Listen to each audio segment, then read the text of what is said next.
Hey, everybody, welcome back to Your Inside Track to Success. I'm your host, Stewart Kraintz, and today I'm actually really excited to share today's guest with you all. This is somebody who has been one of the absolute biggest influences in my life.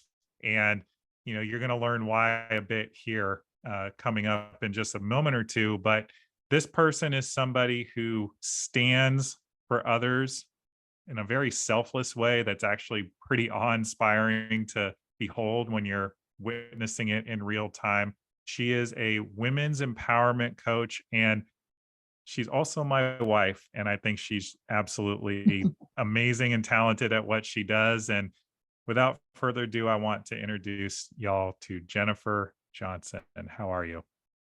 Hi, I'm good. I think you just created something for yourself because now anytime you introduce me to somebody, that's the introduction that I want. Yeah, you're welcome. I mean, if nothing else, I want people to know how you know impactful the people are that are on this show. And yes, we're married, but you also are somebody who has a ton to give and bring to the world. And I know that you are somebody who has been in the personal development space coaching for some time now. I know Mhm. that you are working primarily with women around empowerment, but share if you can a little bit about how you got into this type of work and what empowerment means to you. Sure. So I guess it's been about, gosh, it's almost coming up on 5 years ago that I I joined a leadership program here in Columbus, and I joined as a student, and I went through the process there.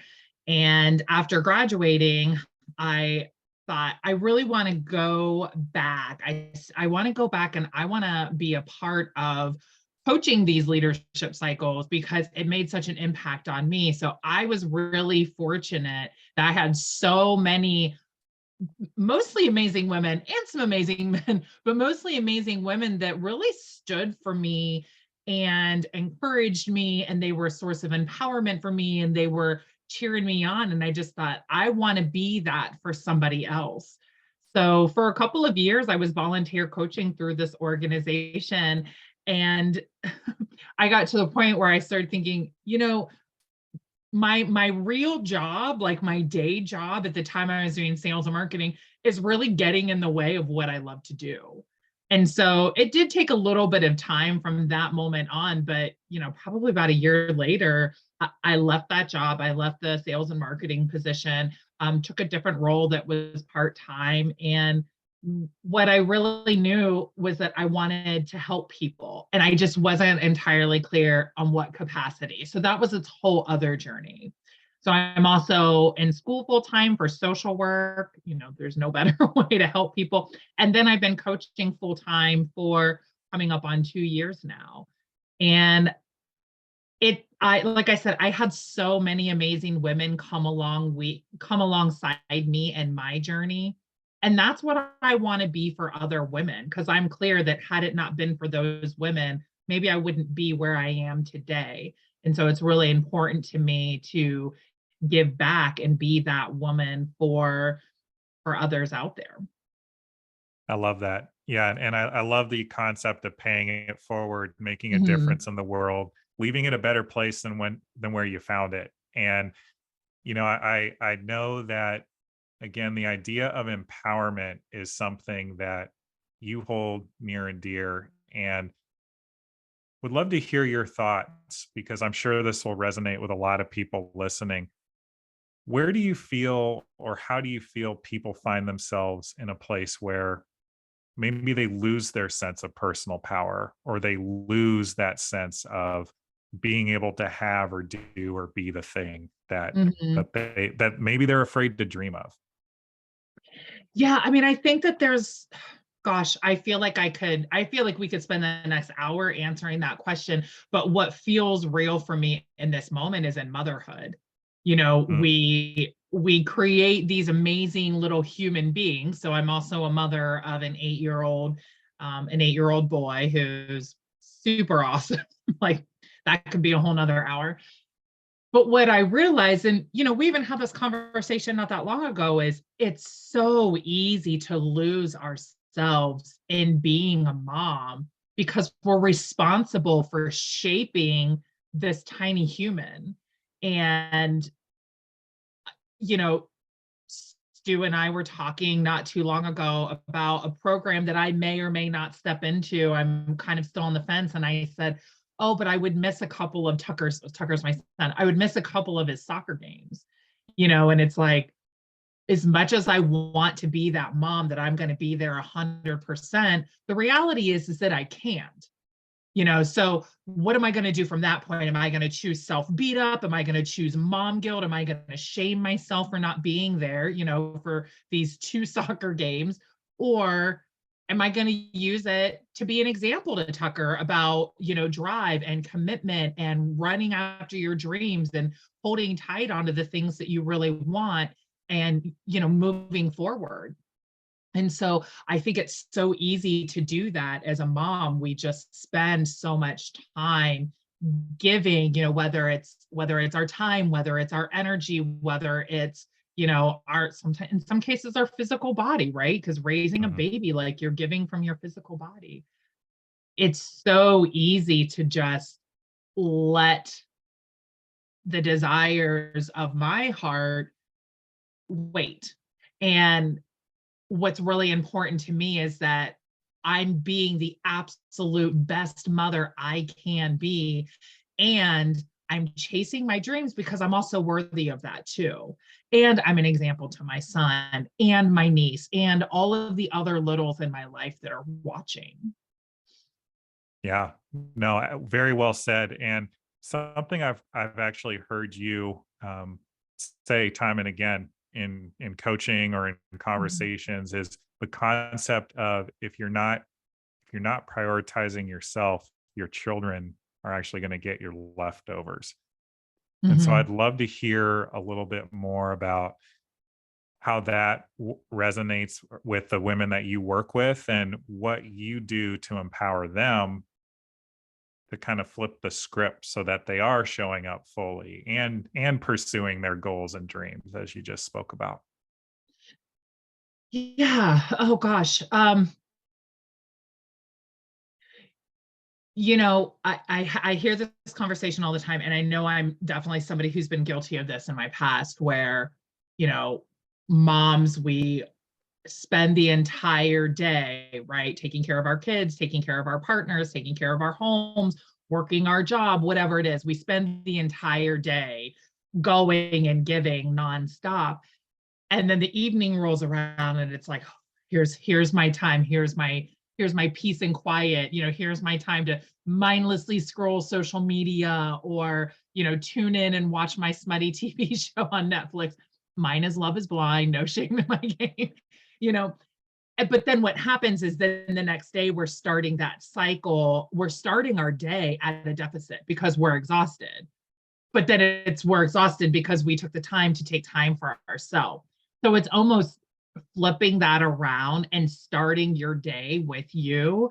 I actually had somebody say to me one time, don't ever let your children be your alarm clock.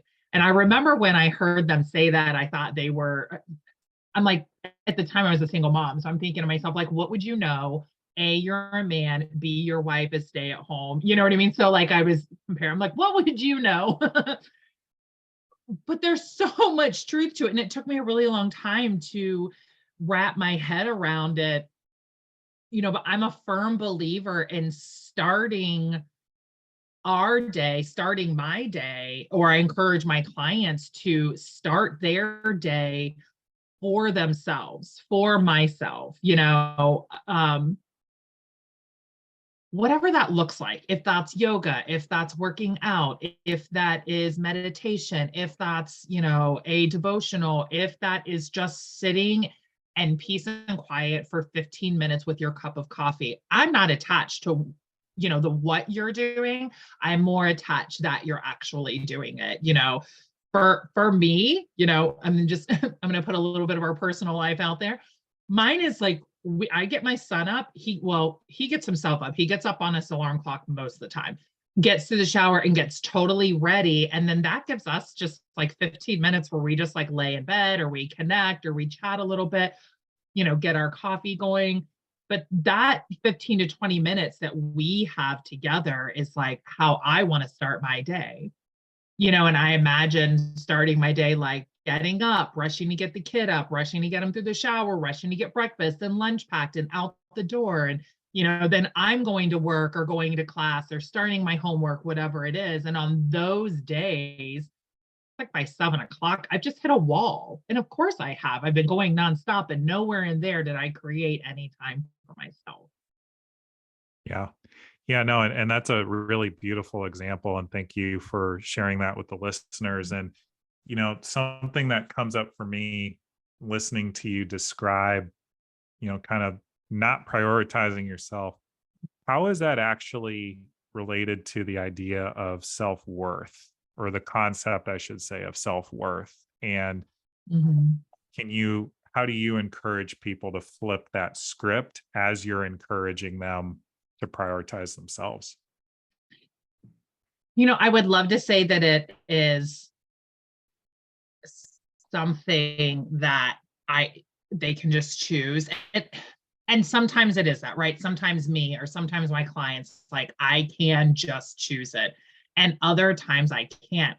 And I think that that's what's really valuable. And I may get a little bit of pushback on this, and I'm okay with that. I think about like, what are the prices that the people in my life are paying for me not making myself a priority, right? Because me not making myself a Mm, priority is about, I'm making everything about everybody else, right? My partner, my spouse, I'm sorry, I only have one.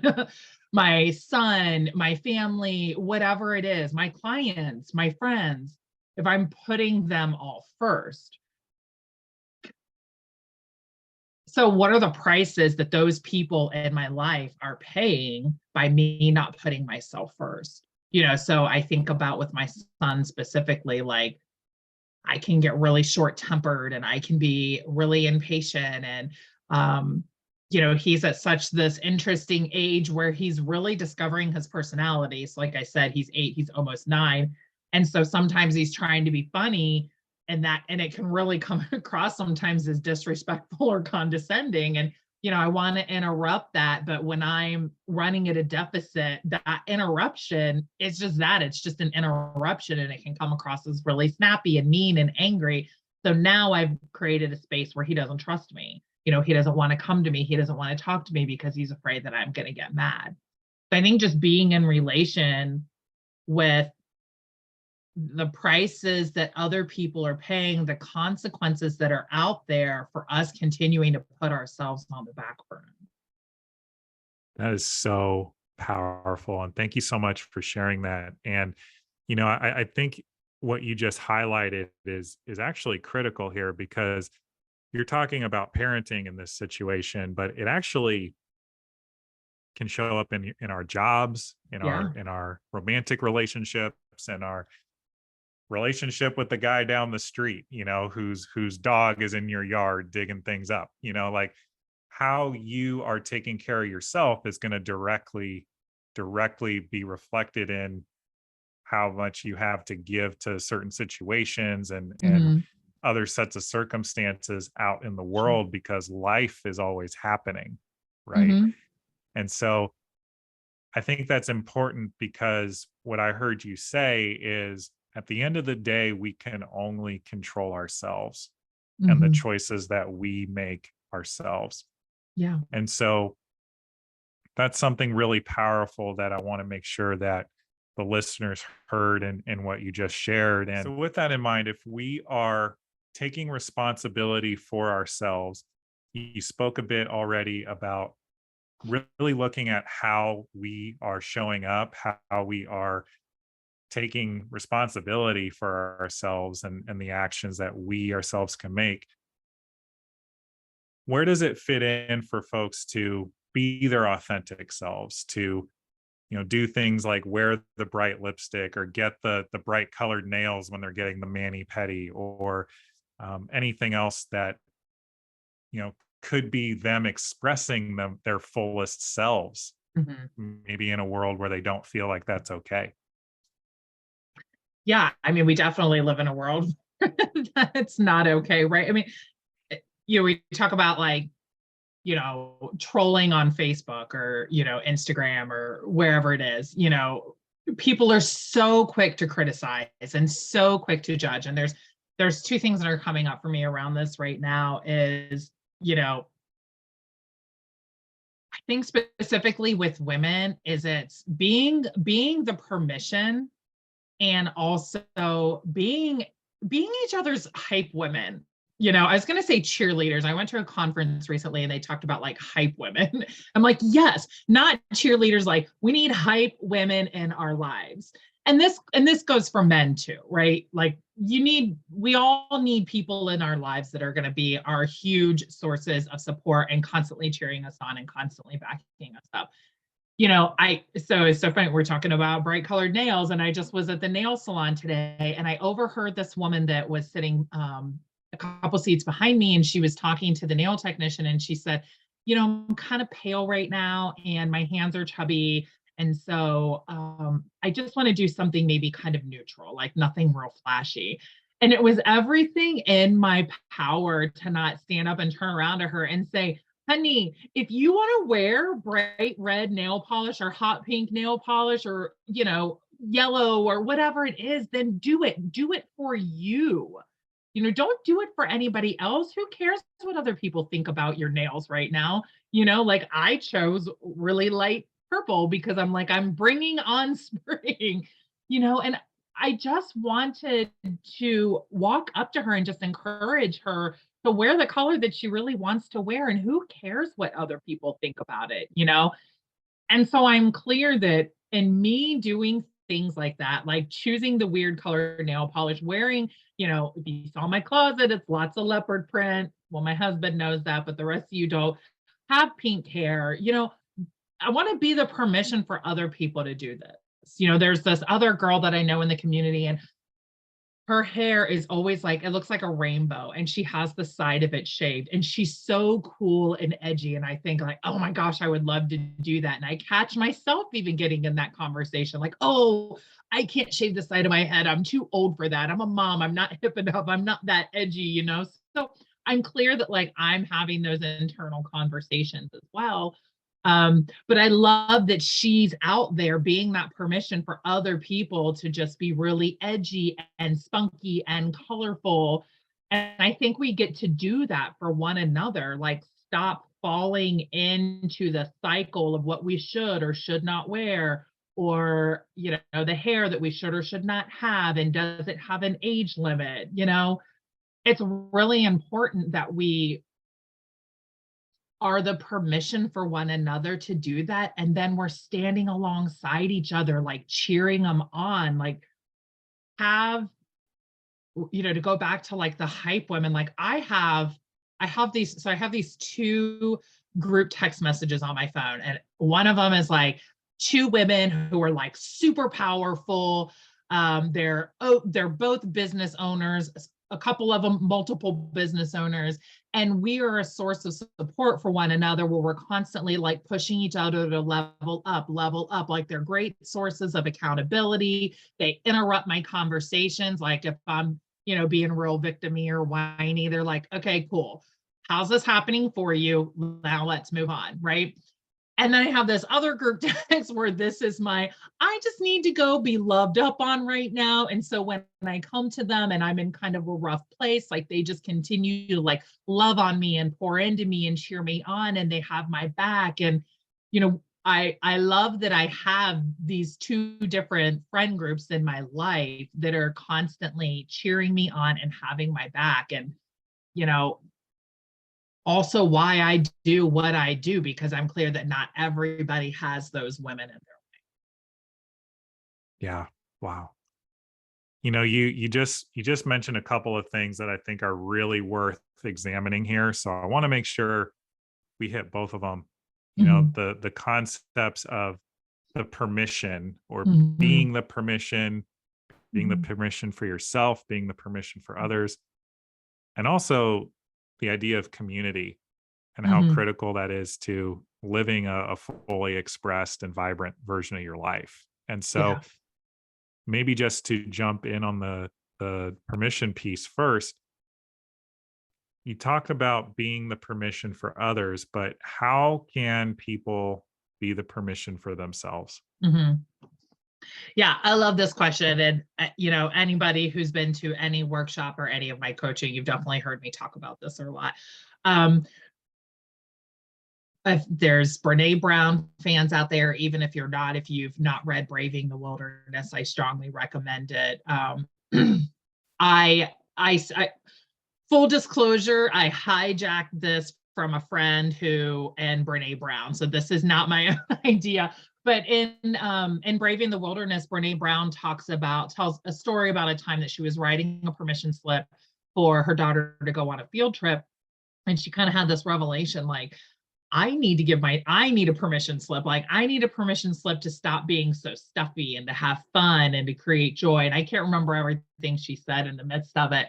And so a good friend of mine actually took that and made it an exercise with a group of us. And I've taken that and moved it forward. So a lot of my clients and people who come to my workshops, they see that too, where it's like, where in your life do you need to give yourself permission? Where in your life are you finding yourself holding back? Where in your life are you making yourself small? Where in your life are you listening to the internal conversations, the dialogue inside versus, because we all have it, versus the truths about you? And so it's just an opportunity and this can go anywhere. Like I just got excited and had a scroll moment.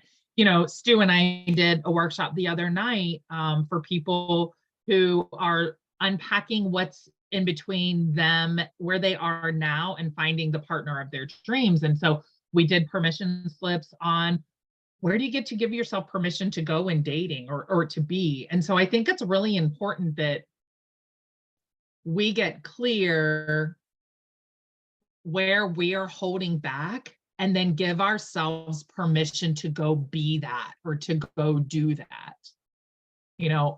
I have my current journey is allowing myself to like be big and take up space. And you can't tell because we're on Zoom but I'm 6 foot tall and I've been tall my entire life. And so that's not always been fun. I was made fun of a lot for that growing up, and I was bullied a lot. There were people that would like chant really awful words about me, calling me ogre or Sasquatch, And so I've always really struggled to embrace myself the way I am physically. And I see where that has crossed over into internally. So I don't want to I notice myself like not wanting myself to be fully expressive, take up all of the space, have all of the energy. I see where I've spent, 40 some years of my life trying to physically make myself small has transitioned into energetically making myself small. So my journey right now is how big can I make myself? How big can I be? And so that's my permission I'm giving myself right now, right? Is to be big, to take up space, to wear high heels, to shave the side of my head if I want to have the pink hair, to have the things that are outside of the norm because it only matters to me. And I think that I maybe just went on a little tangent there. And so you might need to rein me back in a little bit, but I know we were talking about permission. And that's just my current journey on permission. So getting Okay. really clear on the areas where we hold back. And how can folks create the permission slip for themselves? Yeah. So again, full disclosure, not my exercise. And I love it. I don't have them in front of me right now because we were just using them on our workshops. But honestly, I take a little Post-it note. They're the best. There's two ways I like to do this. As I take Post-it notes and I just write it. I'm giving myself permission to be big, to take up space physically and energetically. And I put it someplace where I can see it. So this is where my desk sits. So often it's right above my computer. Another thing that I really love to do, a friend of mine passed this idea on to me, is dry erase markers work wonders on mirrors. And so I write things on our bathroom mirror and it says on there, like, be big. So it's just a reminder every single day when I see it to be big and to take up space. Those are probably my two favorite ways, and then there's always affirmations, but there's tons of ways. Those are probably my two favorite.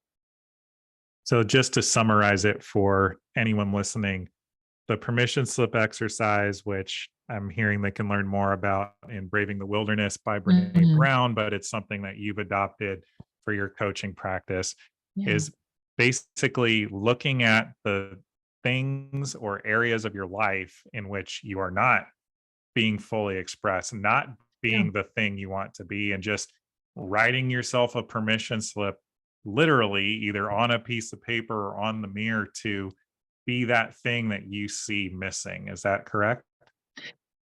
Yeah, and it's so this is fun too. And it's the thing that we see missing, but also like notice where you're judging other people, Mm, and what is that that's kind of pushing at you. And this is another thing is like typically when we judge people, it's because it's something that we're afraid we show up that way, or we used to, or we want to. So I'll look at other women who are really self-expressed and I'll notice the judgment conversation that pops up into my mind. And I'm like, that has nothing to do with them. That's actually because I'm not that way and I want to be. mm. So like when maybe you're searching for that. Well, I don't know, where am I holding back right now? Notice the conversations that you have when you're interacting with or watching other people. Yeah, absolutely amazing advice. And it's true. Like we all play the comparison game. I think it's part of just being a human being. Sure. And like you said, if you notice a pattern in what you are finding yourself judging, that's actually a clue to something that either you want or something that the other person reminds you of about yourself that maybe you Hmm. don't like. And so Hmm. thank you for shedding some light on that. Yeah. And just going back, I know I wanted to go back to the community piece, and Yeah. that is a really important thing. And I think that in this world of smartphones and social media, it's super easy to pick up a phone and have conversation. But I've had a lot of people reflect to me over the years that communication in this day and age has never been easier, but communicating authentically, Hmm. vulnerably, with any level of depth and substance is actually harder than ever. Hmm. And because of that, loneliness or feelings of loneliness are at an all-time high. And I'm not just saying that because it sounds impressive. There's actually studies that you can go look up. Yeah. I would love to hear your thoughts on how people who may be experiencing loneliness or feelings of not fitting in can go about finding community, finding their sense of belonging in a group. Hmm. I mean, I think that a lot of that starts with acknowledging the conversation that you're having inside about like the story you're creating, because it's a story, right? We create stories all the time. And so what's the story you're creating inside that's about not belonging, that's about not fitting in? And like I get that. To be clear, I'm not pointing the finger at anybody. That's been a conversation I've gotten to have with myself my entire time, right? My entire life. But I'm clear that that story of being unlovable, of not fitting in, of nobody likes me comes from a childhood full of, being bullied and picked on. And so I have, it's a constant interruption of that story and reminding myself that actually I fit in perfectly with the people I'm meant to fit in with, and that I am so loved, and so it's interrupting that conversation first and foremost. Um, and again, like giving ourselves permission to like be big and bold and brave and take up space. COVID did a lot of bad and like disconnect. I don't want to say the word bad, but we'll just call COVID bad. And I don't think anyone enjoyed it, for the no, record. but I don't think anybody enjoyed it either. But what it did is we were even more physically disconnected, right? And we've Facts. spent the last 3 years being there, and it's become a safe space to be now. I mean, I was even thinking that when I was getting my nails done today, I'm like, oh, I'm still divided. There's still this divider, right? We're even still divided than we were, 3.5, 4 years ago. The division like continues on. And again, that could be a whole nother hour-long conversation. Sure. I think that finding community is really like leaning on the people who are a constant source of support and being that for those people as well. And so I think that for me, it started with just like a friend or two that I really began to pour into that relationship, and they were pouring into me as well. And then we began to attract it. And so then more people are coming in because more people want that. Like people are, I mean, to your point, there's studies that have been done about how anxiety and depression is at an all-time high right now. People are craving connection. And it's so easy to say you're connected because we're always with this phone in our hand. We're always texting. We're always on social media, but that's false connection. When was the last time you picked up the phone and called somebody out of the blue for no reason other than because you wanted to say hi and you wanted to check in with them and you wanted to hear what was going on? Now we have to send a text message to make sure that it's okay if they call, and then you have to set up a time. And I catch myself doing that. I'm like, why is so-and-so just randomly calling me right now? Because it's how we continue to create the divide subconsciously. But yeah, it's like just picking up the phone, leaning all the way into that connection and vulnerability. Yeah. Yeah. Well said. Absolutely well said. And, in order to receive that level of connection, you yourself get to be leading with the vulnerability, leading with the connection yourself. Yeah. It's It the goes con back to being the permission to do it. Sorry, to mean to interrupt you. Oh no, not at all. But Go if ahead. I'm leading it, if I'm creating it, I'm giving permission for the people around me to be that way as well. To just randomly, my girlfriend called me at like 9:30 this morning. She FaceTimed me, and I was drinking coffee in bed, because I've given her the permission to just do that. And you know what? She called me up and she was super open and she was vulnerable. And, she even cried a little bit because I'm being that for other people and they're being that for me in return. Yeah, 100%. And you actually just gave an amazing example of what I was just going to say, which is just that to receive what you want in this world, we're talking about connection and relationships in this Mhm. moment, but it can be anything. You get to give that thing first. Yeah. Like it's just how the law of attraction works. And, Mhm. I think that, we often forget because we're in a place of lack, because we can find ourselves in a place of things feeling overwhelming or impossible, like insurmountable, that we don't allow ourselves to really look inward and see, like, am I actually showing up as the person that anybody would want to connect with? And then Yeah, how can I go be that? totally. You and I were just talking about that the other night on one of our workshops, and I had a mentor say to me one time, in a conversation, be the gift that you want to receive. And so here's the sticky part. Like if you're noticing yourself really lonely, if you're noticing that you don't have a community around you, you don't have a support group, there may be an opportunity to like really look at how you're showing up in relationships. I know I've been down that journey actually a few times. And I think it's a journey we get to continue because, our friendships change. But really, I had the opportunity to take a look at myself, and I'm like, am I the friend that I would want to receive? Or am I the partner I would want to receive? Or am I the sister or the daughter?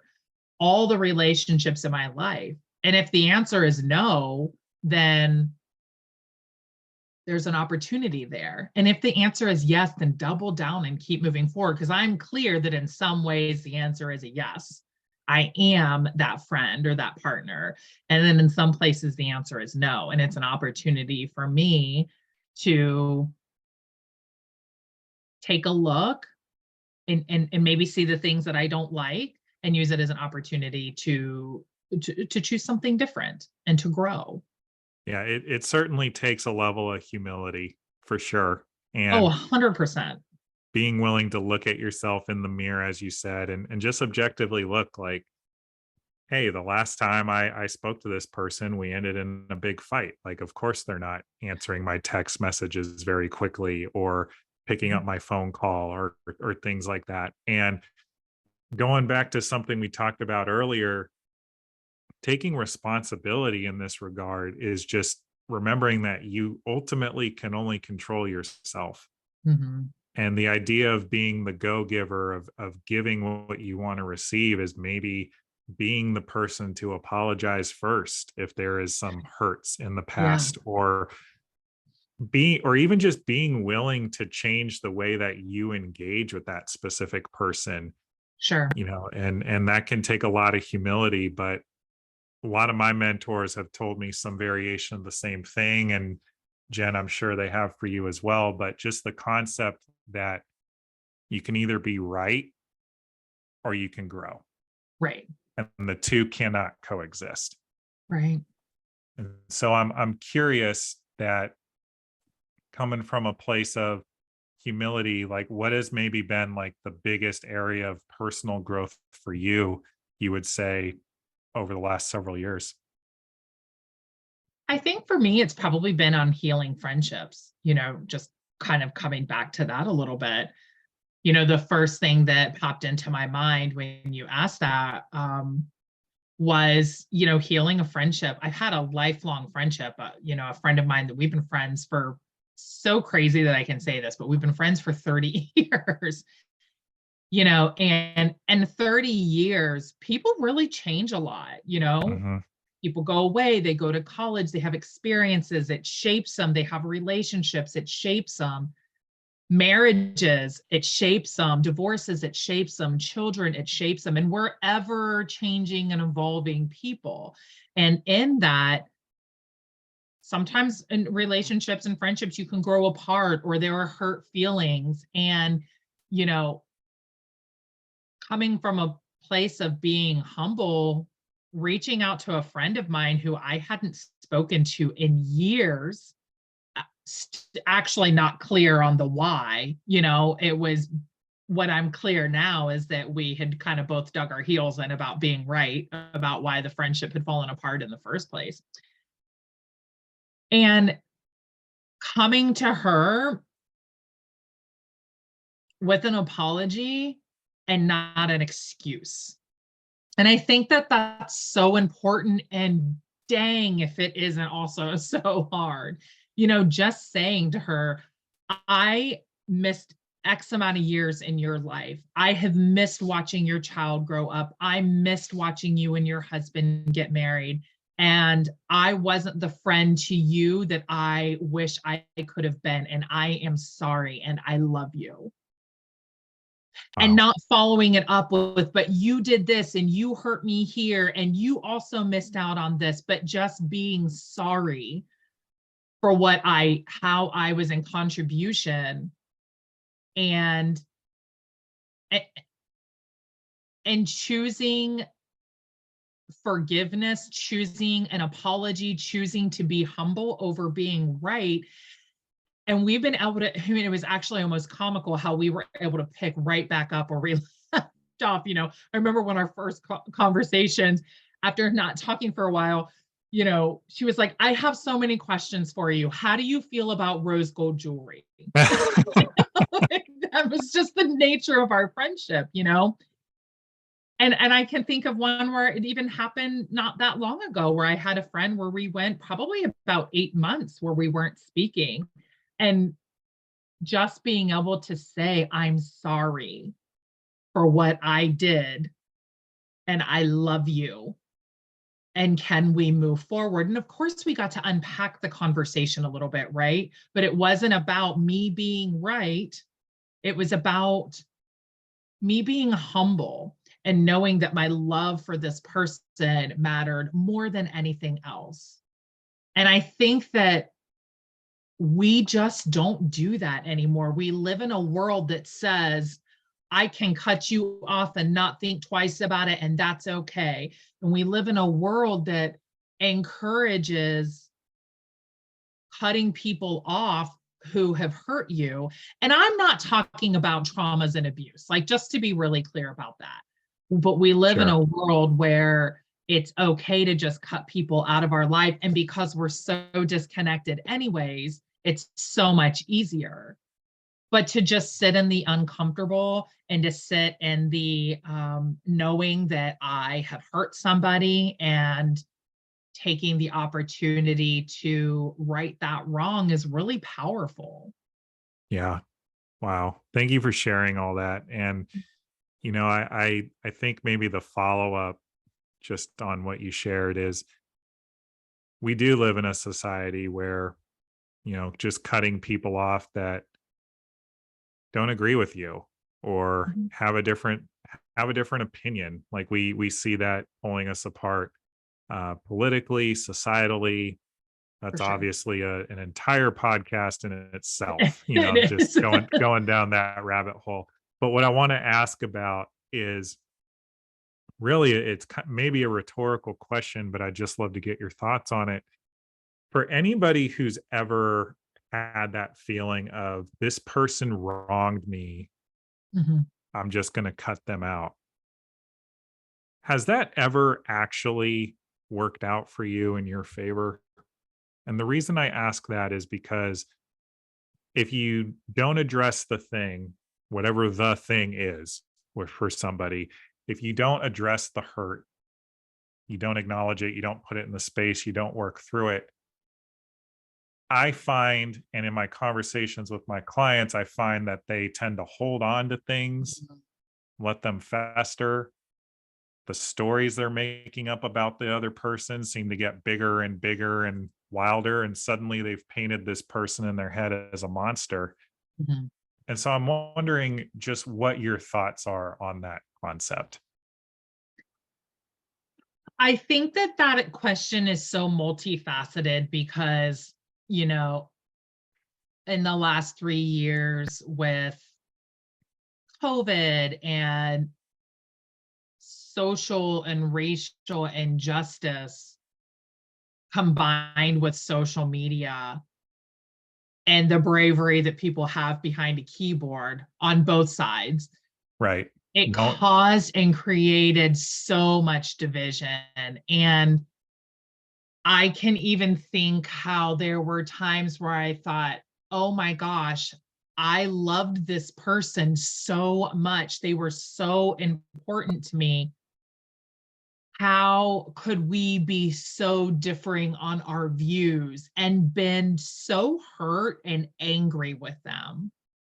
And I know I'm not alone in that. I know that's been many people's stories. And for some people, it's more personal than others, right? Some people were directly impacted by the things that have been happening in our world the last few years. And it's so easy to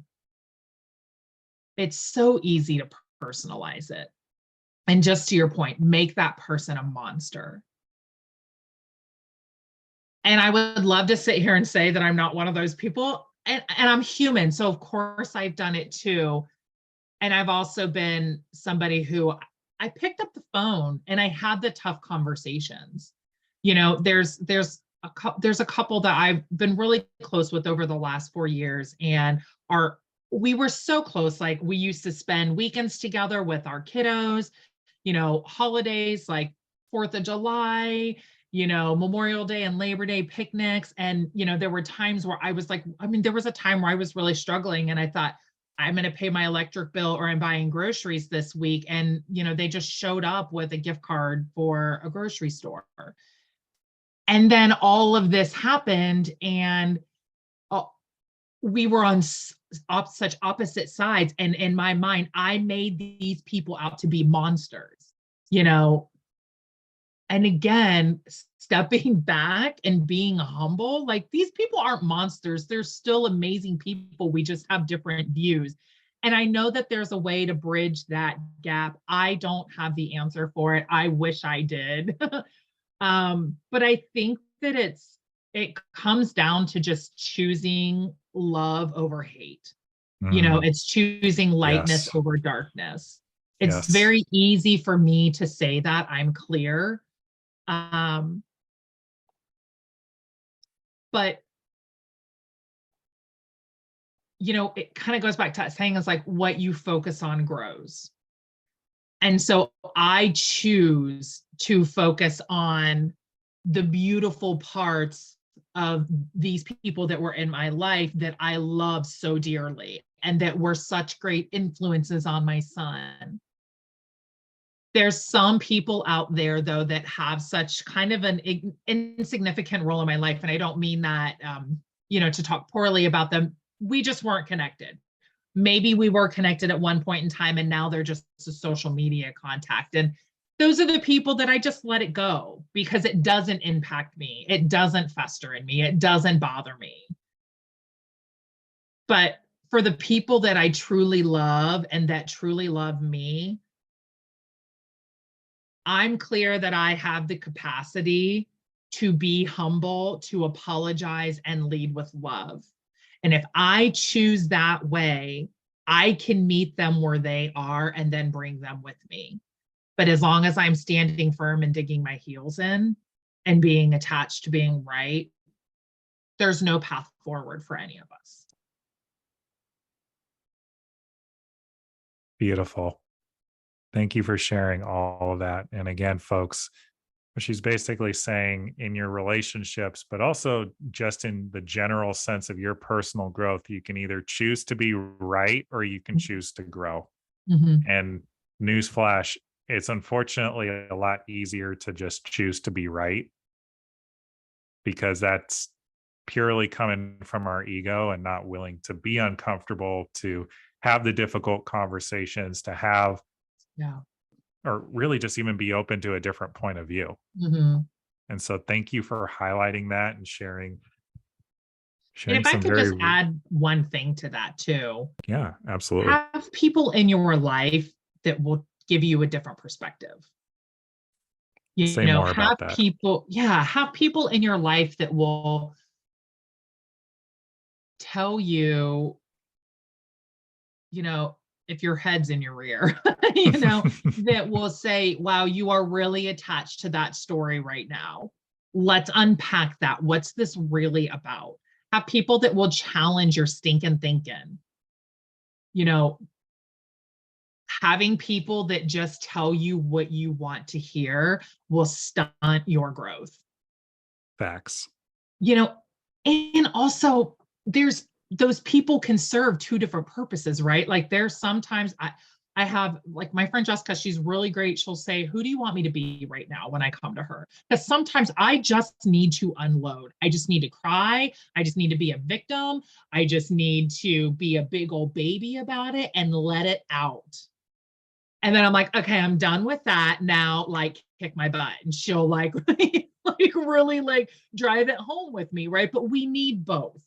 I'm certainly not suggesting that we don't, and that we're always just like go, go, go, move, move, move, next, next, next, But if you have people that are always just telling you what you want to hear, I really encourage you to give permission to the people in your life to challenge your thinking.